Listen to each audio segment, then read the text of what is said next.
Hey guys, Jay here, and it's time for a tier list video. I'm going through every single Logic project and ranking them best to worst. I've been following Logic since 2016, so I have nostalgia for that pocket of his discography. He has a total of 10 projects, so we have a lot to go through here. Let's start with his debut album, Under Pressure. Man, I wish I was around for the release of this album.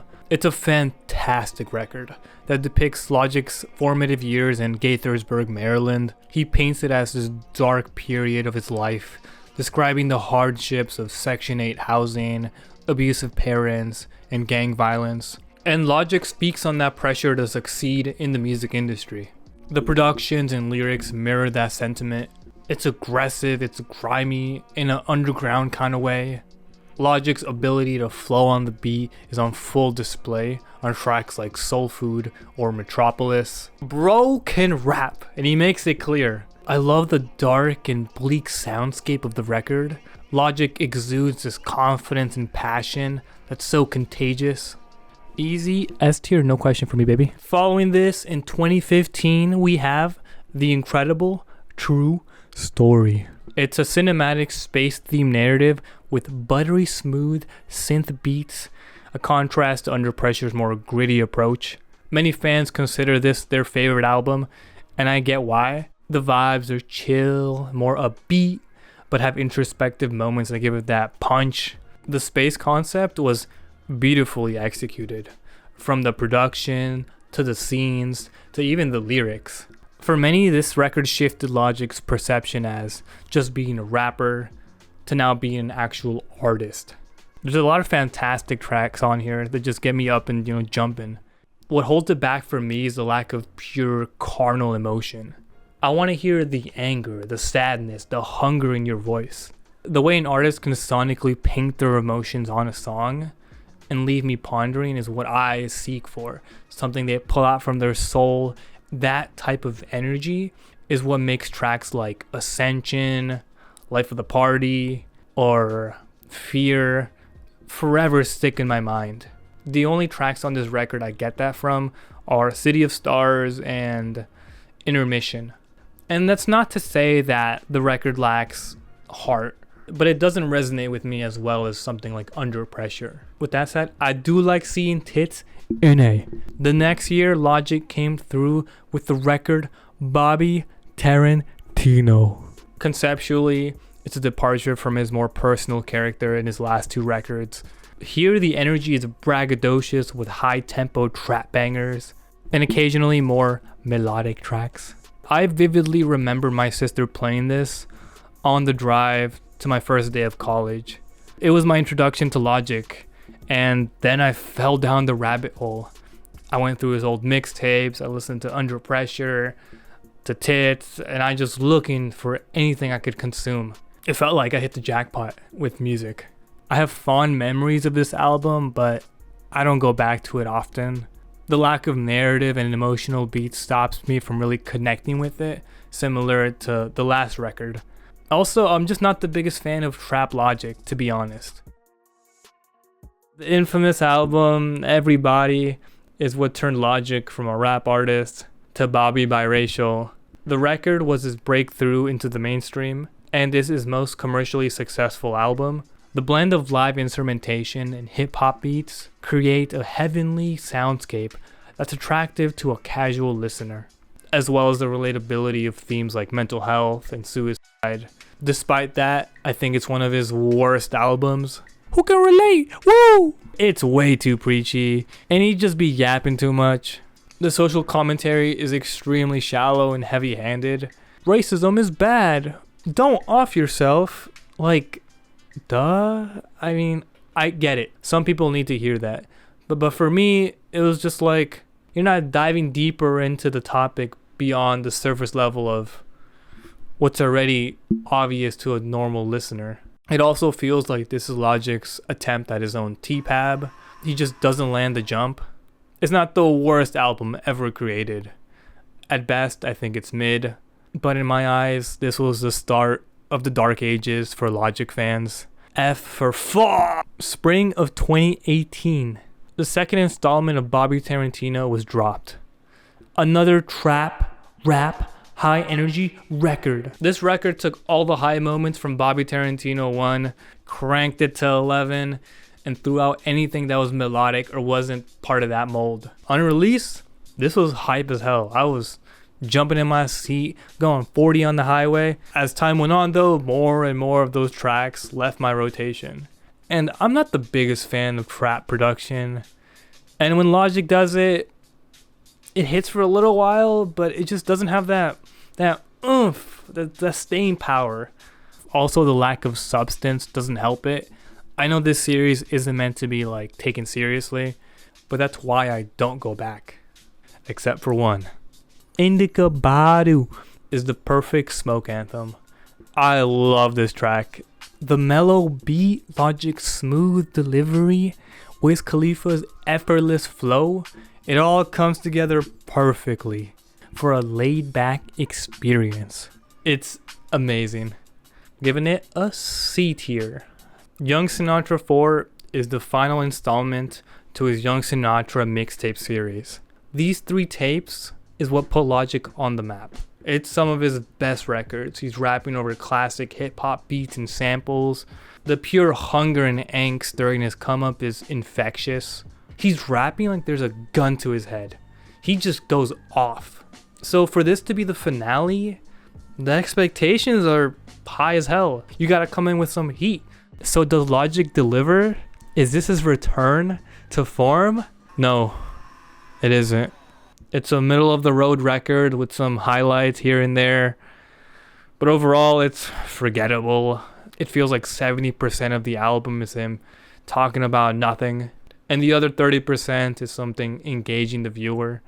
Like Glorious 5. I love that track. Also, the production doesn't get a big reaction out of me. And the reusing of bars is just plain annoying. If I hear another Wu-Tang Kareem bar, I'm gonna it's C tier. Supermarket is Logic's 7th studio album, released alongside his novel of the same name. He departs from his usual hip-hop style and embraces a more indie punk rock kind of sound. This is the equivalent of Logic's Speeding Bullet to Heaven. People felt that the record was uninspired and drew too heavily from his musical inspiration in a way that wasn't transformative. That's fair critique. I personally didn't have that issue. I didn't have that musical background to know what was what. Online, this one was a shit show. The record is so divisive that some fans are jumping ship, while others are enduring the storm for Logic to drop something decent.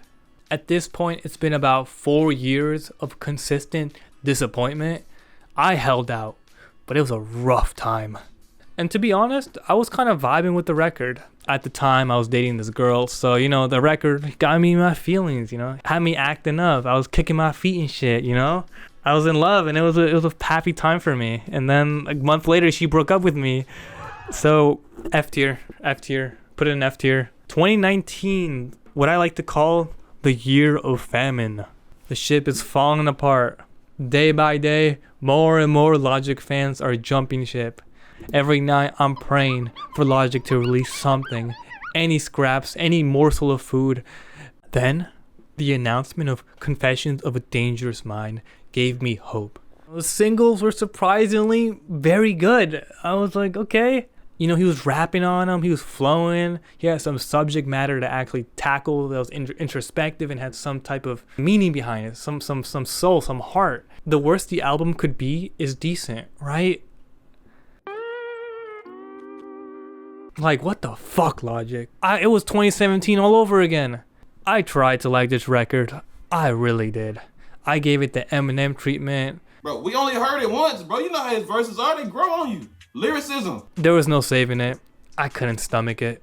The record has a trap sound that builds upon the Bobby Tarantino formula, and I think he knocks it out the park in that aspect. Where he loses me is the bars, or lack of bars. To grossly oversimplify it, conceptually the album is, social media is bad for your mental health. And I get that. But It's like everybody. The music lacks the punch for it to be thought-provoking and really resonate with the viewer. It's a D tier. It's a D tier. On July 16th, 2020, Logic announced his final album, No Pressure. It would also serve as a sequel to his debut album, Under Pressure.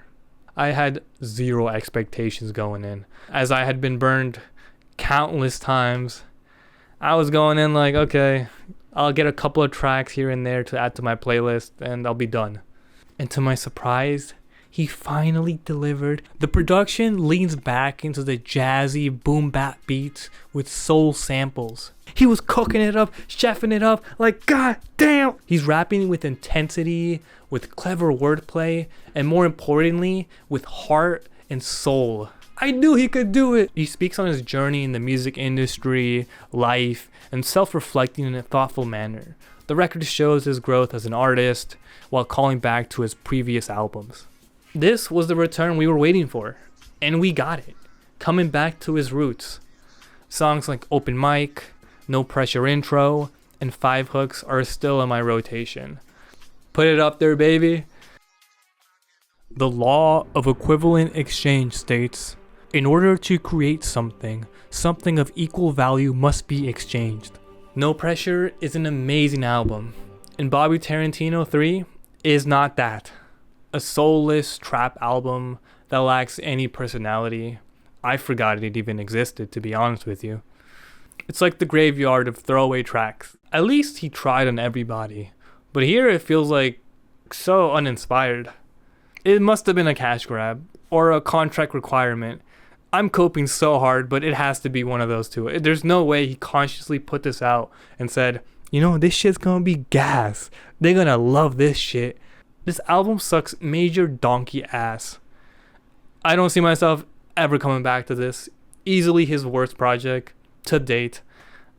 F tier. I hate this album so much. I hate it even exists. I'll be honest. I only listened to Vinyl Days a couple of times. The record is a tribute to 90s hip hop with raw, gritty production and full of chopped up samples.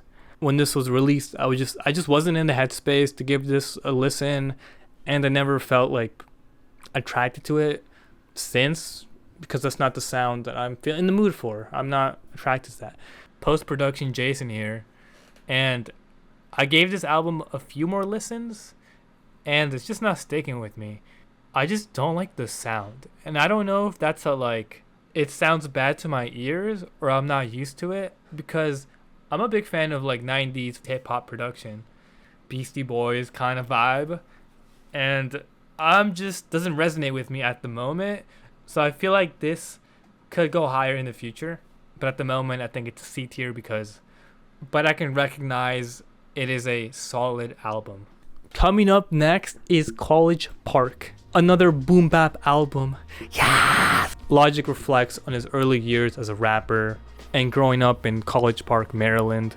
Thematically, it reminds me a lot of Under Pressure, except the production is in fucking insane. The beat switches, the jazz samples, and the classic hip-hop sound, it's also just mesmerizing.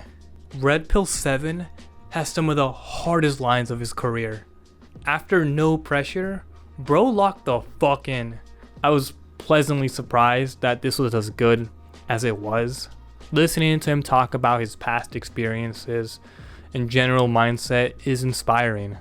This is a hard one to rank. Originally wanted to put it in S tier, but after giving it a couple of listens, the thing holding it back is all these fucking skits, man. It should be a crime to put skits this long at the end of tracks. Just chop it off and put it at his own track. It kills the replay value. Like, why? Why are we doing this right now? It doesn't make any sense. You were doing it before we made it its own thing, and now you're making it part of the song. Like, why? There's no reason. You're with that, it's going A tier for Now we're in 2024.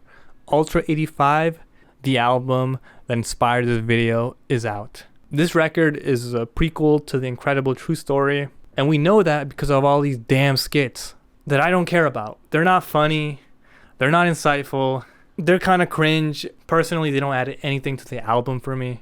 I just wish they weren't there, or at least make them their own tracks. With that being said, this is a top 3 Logic album. The soundscape he's rapping over is out of this world. Heavenly, orchestral, space-themed, adventure. It's energetic, it's smooth, and powerful. Like, damn. And dare I say, I like Logic singing on this one. I don't like Logic singing generally, but here, I think it fits very well. He's vulnerable on the project and touching on topics of doubt, self-worth, and how he pushes past that. There's so much soul behind his words, and I can't help but feel like fired up. That's why I listen to Logic. You can say whatever you want about his demeanor or his music, but the man deserves the spot he's in. It's inspiring. S tier for me, no question, baby. S tier, S tier. Logic's discography is a wild ride. He's had some of the highest points of artistry and some of the most bottomless pits of, I don't know. It's rough. The fall and resurrection of Logic has to be studied. It's also expected if you release a project every year for a decade, you're gonna have some stinkers here and there. When Logic is in his bag, it's bombastic. Despite all the shit I throw at him, I appreciate the man's music and I hope he continues to make meaningful projects. This is my Logic tier list. Thank you to my patrons, Woebegone Harp, Kevin, Emmanuel, Nick, McConan, Stinky Hamster, and Prince. You guys make these videos possible. And also, you can join my Patreon too for $1. With that being said, I hope you liked the video. Make sure to like, favorite, subscribe, all that bullshit. And I'll see you guys in the next one. Bye-bye.